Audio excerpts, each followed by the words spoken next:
Jacob deGrom just had an amazing 2018 season. And though this wasn't reflected in the win column, one stat he put up was his paltry 1.70 ERA, numbers we haven't seen the likes of since a young phenom named Dwight Gooden owned the bump in Queens.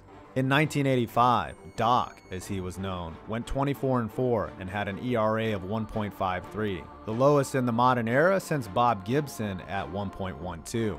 Doc was 20 years old and destined for the Hall of Fame, but he got derailed, famously and quickly. But I'm here to tell you, drugs aren't what ruined Dwight Gooden's pitching career. No, it was something much less obvious. We're gonna learn the full story coming up right after this. Today's video is brought to you by the awesome app SeatGeek, which keeps ticket prices to low numbers by aggregating them from all over the web and giving them a score from 1 to 100 to let you know if you're getting a good deal. On top of that, they let you see the view from your seats before you even buy. Download the SeatGeek app from the link below and use my code FPV and get $20 off your first purchase. SeatGeek? It's 1986. The Mets have won their first World Series since 1969. In keeping up with tradition, they have a ticker tape parade, back when they still actually used ticker tape. And someone is clearly missing from the podium. Three-time All-Star, Cy Young Award winner, former Rookie of the Year, All-World pitcher, and key cog in the wheel, Dwight Gooden is nowhere to be found. Though he stated he overslept, the truth was much more tragic. Doc was with his drug dealer in a Long Island project, coked out, paranoid, and with complete strangers watching the parade on TV. This wasn't even rock bottom for him. He still had his rocket arm. In a report by E60, Doc said that he had started doing cocaine during the 1986 season, as he would often drink and party in the city. One night, someone offered him the drug and he was hooked, stating it was love at first sight, unfortunately.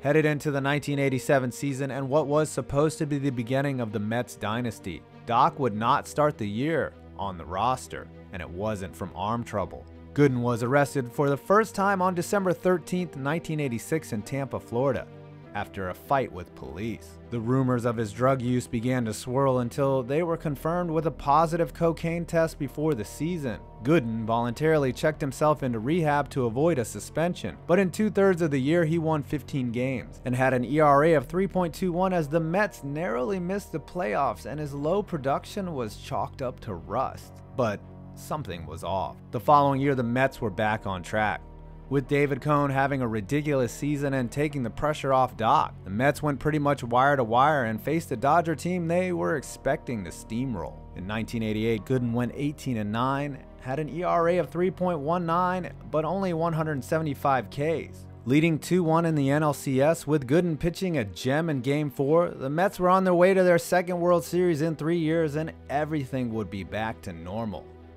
Until this pitch. Yes, that's light-hitting Mike Scioscia plunking one into the bullpen and tying the game, which the Dodgers would win in extra innings and even the series. The Dodgers then took 2 out of the next 3 and went on to win the World Series in the next round. The Mets would not make the postseason again until nearly a decade later. And here's where things get dark, but for Doc, the beginning of the end had already started. In 1989, Gooden suffered a shoulder injury that caused him to miss significant time. He still went 9-4. He rebounded in 1990, going 19-7 with 223 strikeouts, what would be his last Dr. K type season. Before that, Mets GM Frank Cashen must have known something about Doc because he traded high-end prospects for New York native Frank Viola. Then he signed Brett Saberhagen. For 2 years headed into the 1992 season, the Mets prepared for life without Gooden, but still hoped he could return to form. In a knee-jerk reaction to Darryl Strawberry leaving for LA, they signed Bobby Bonilla, who they are still paying today. That's an entire video all on its own. The Mets had bet the house that they could have a big season in 1992 and repeat the magic from just 6 years ago. They were dead wrong. That season started okay, but turned quickly into a dumpster fire that arguably the Mets have never recovered from. Bonilla was horrible. Saberhagen got hurt. Sid Fernandez forgot he was a pitcher. Viola started tipping his pitches. Anthony Young started his historic losing streak. And there was Gooden, battling injuries and inconsistency. He finished under 500 for the first time in his career, a record of 10-13 with an ERA of 3.67. The Mets finished a disappointing 72-90, 2 games out of last place. During the 1994 season, Gooden had again tested positive for cocaine. While serving his suspension, he tested positive again and was suspended for the entire 1995 season. The Mets unceremoniously released him after a 3-4 campaign with a 6.31 ERA.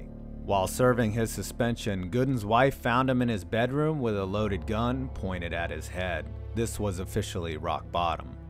From the next Bob Gibson to suicidal cocaine addict, Dr. K was in a huge hole. Realizing he was only 29 years old and needed to get his life back together and get back to the bigs, Dwight Gooden did just that. He signed with the crosstown rival Yankees before the 1996 season. He didn't look that good to start and was sent to the minors for the first time since he was 18 years old. He fixed a few things and shortened his windup, though he had an ERA of 5.01 for the season. He won 11 games to his 7 losses. He played a big role as a spot starter on a team that had some familiar faces, going 10-2 from April through August. And on May 14, 1996, the doctor was in.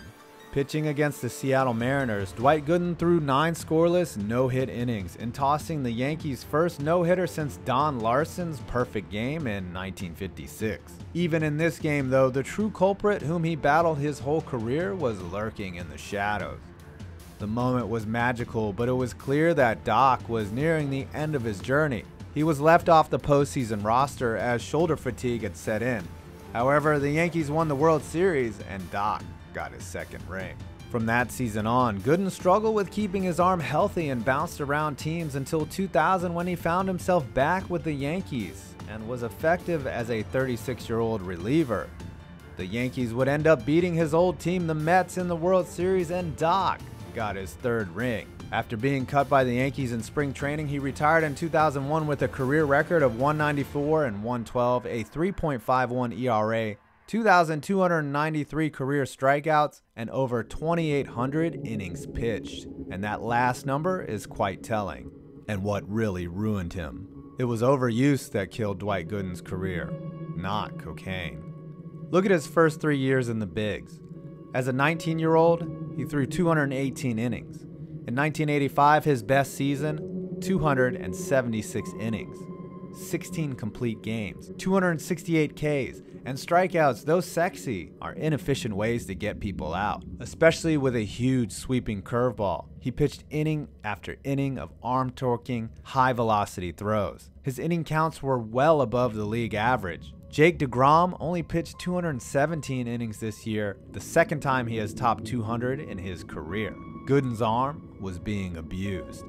From 1983 to 1985, Dr. K threw an estimated 10,800 pitches. Only Roger Clemens and junk baller Charlie Huff had thrown more innings in a season since Gooden's '85 campaign, which they both did in 1987, and we know how Clemens stayed healthy. Mets pitching coach Mel Stottlemyre tried tweaking Doc's mechanics to prolong his career, but he should have been counting his pitches. His curveball was his go-to pitch, but it also may have been his downfall. Lord Charles, as it was dubbed, was an arm grinder. Remember his no-hitter? He threw 137 pitches that afternoon. Cocaine didn't numb his arm when Doc snorted it. It was already dead. And so, we had a career full of ups and downs, as drugs did play a factor in his decline. But what a lot of people forget is that many of Dwight's legal troubles and drug incidents came after he retired, and those run-ins are fresher in our minds. In 2002, he was arrested for a DUI. In 2005, domestic violence. In 2006, a probation violation for which he did 7 months in jail. In 2010, a DUI after leaving the scene of an accident. Life after baseball has been way worse for Dwight. We all hope he stays clean. It leaves us to wonder, what if his arm was simply managed better? Would he have been a Hall of Famer? What if he never tried cocaine? Would he be the greatest right-hander in history? We'll never know, but on one magical day in 1996, like times before, the doctor did have just enough left in the tank to deliver the magic one more time. Lifted in Jeter waiting. Makes the catch. A no-hitter for Dwight Gooden. Well, I hope you enjoyed this video. Please check out my critique of every MLB stadium, or learn about the time that Jason Grimsley went covert ops to steal a bat from the clubhouse. I'm 5 Points Vids, and you made it to the end of this video.